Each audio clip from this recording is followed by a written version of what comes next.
आज के कार्यक्रम में मेरे साथ मंच पर उपस्थित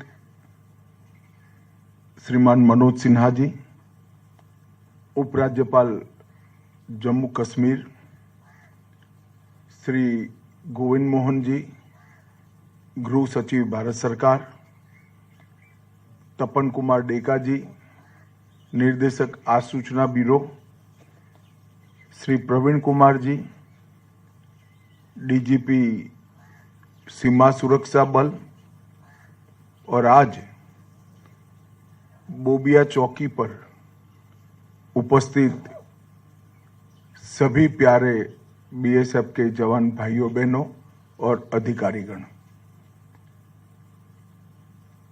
आज यहां पर सरहदी क्षेत्र की निगरानी के लिए और आप सबके संवाद के साथ संवाद के लिए बोबिया चौकी पर मेरा आना संभव हो सका है। मैं जब भी बीएसएफ की चौकी पर जाता हूं, बॉर्डर पर जाता हूं, चाहे कच्छ का रेगिस्तान हो, चाहे राजस्थान का रेगिस्तान हो, चाहे जम्मू कश्मीर का क्षेत्र हो, हमेशा आप सभी से कर्तव्य बोध और कर्तव्य निर्वहन दोनों गुणों को सीख कर वापिस जाता हूं कि अपने मन के अंदर लगन के साथ कर्तव्य का निर्वहन कैसे करते हैं। इसका सबसे उत्कृष्ट उदाहरण सभी सेवाओं में अगर कोई है तो बीएसएफ के मेरे जवान हैं जो सीमा पर लगे रहते हैं।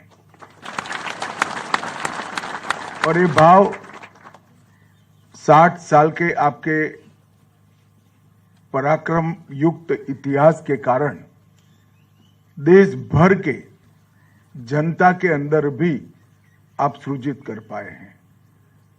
शायद आपका इतना संपर्क नहीं आता होगा, परंतु आज जब मैं बोबिया चौकी कठुआ पर आया हूं और कुछ सोशल मीडिया में मैं पोस्ट करूंगा, इसके नीचे की कमेंट्स आप जरूर पढ़ना। इसके नीचे की कमेंट देश के गृह मंत्री के लिए एक भी नहीं होती है, सारे के सारी कमेंट्स मेरे सीमा प्रहरियों के लिए होती है, इनकी बहादुरी और त्याग तपस्या के लिए होती है। ये बहुत बड़ी बात है।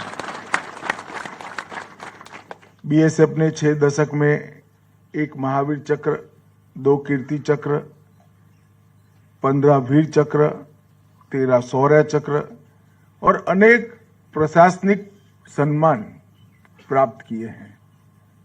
देश की सीमाओं पर जब जब भी अतिक्रमण का भय आया, घुसपैठ का भय आया, बीएसएफ एक अभेद दीवार बनकर सटा रहा, अड़ा रहा और देश को सुरक्षित करने का काम किया है। अभी अभी ऑपरेशन सिंदूर में बीएसएफ के शौर्य और वीरता एक प्रकार से 6 दशक के इतिहास में स्वर्णिम अध्याय बनकर रहा है। उस कठिन घड़ी में भी आप सभी ने हम सीमा के प्रहरी है ये भाव को हमेशा के लिए उज्जवल रखा और बुलंद रखा।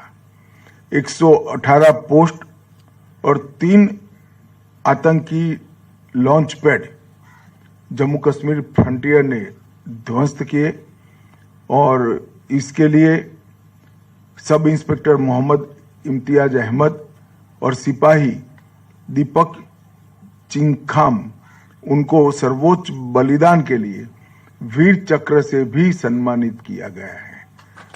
हम सब के लिए ये बहुत गर्व का विषय है। 16 गैलेंट्री मेडल और अनेक प्रशंसा पत्र इसी दौरान हमें प्राप्त हुए हैं। जैसे आप सभी लोग यहीं सीमा पर तैनात हैं, देश के अंदरूनी हिस्सों में भी, चाहे मणिपुर का दुर्गम क्षेत्र हो, नॉर्थ ईस्ट के कुछ क्षेत्र हो, या विशेष कर ओडिशा और छत्तीसगढ़ के लाल आतंक से पीड़ित माओवादी क्षेत्र हो, बीएसएफ को जहां जहां लगाया आपने अपने वीरता के परचम वहां पर भी गाड़े हैं और प्राकृतिक आपदा के वक्त भी पंजाब में बीएसएफ ने जो मानवता का प्रदर्शन किया और जनता के प्रति संवेदना का प्रदर्शन किया, मुझे जब पंजाब के मुख्यमंत्री मिलने आए थे तब उन्होंने स्वयं, वैसे वो हमारे दल से आते नहीं हैं, फिर भी उन्होंने कहा था कि बीएसएफ न होता तो हम सब की बहुत दिक्कतें बढ़ने वाली थी। ये बाढ़ में बीएसएफ ने पंजाब के नागरिकों की बहुत सेवा की है, बहुत मदद की है। हम सबका एक साझा दायित्व है कि सीमाओं को चौक चौबंद और सुरक्षित रखना। 60 साल पहले की सीमा की हमारी चुनौतियां और आज की चुनौतियां बिल्कुल बदल चुकी हैं। आपके शौर्य, आपकी तत्परता और ड्यूटी पर लगे रहने की लगन तो जरूरी ही है, परंतु चुनौतियां जिस प्रकार से तकनीक से उद्भव हो रही है, इसके तकनीकी समाधान भी हमें ढूंढने हैं।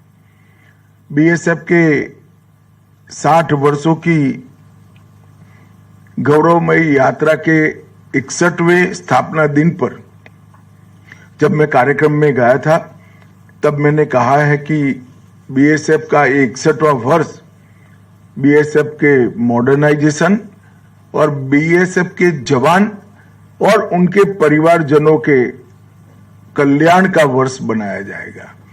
गृह मंत्रालय में एक टीम ये दोनों चीजों पर काम कर रही है।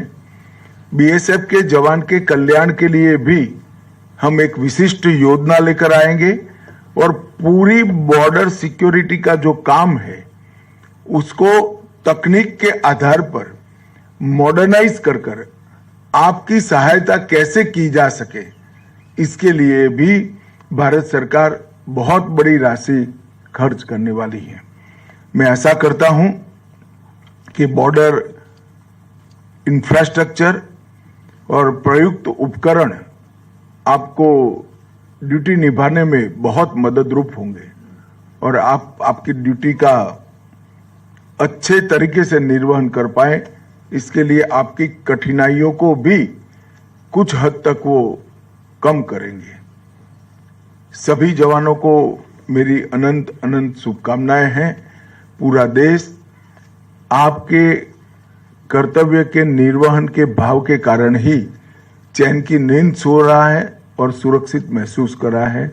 मैं फिर से एक बार 60 साल में बीएसएफ के जितने भी जवानों ने वीर गति प्राप्त की है वो सभी को मन पूर्वक श्रद्धांजलि देकर मेरी बात को समाप्त करता हूं। वंदे मातरम। भारत माता की जय।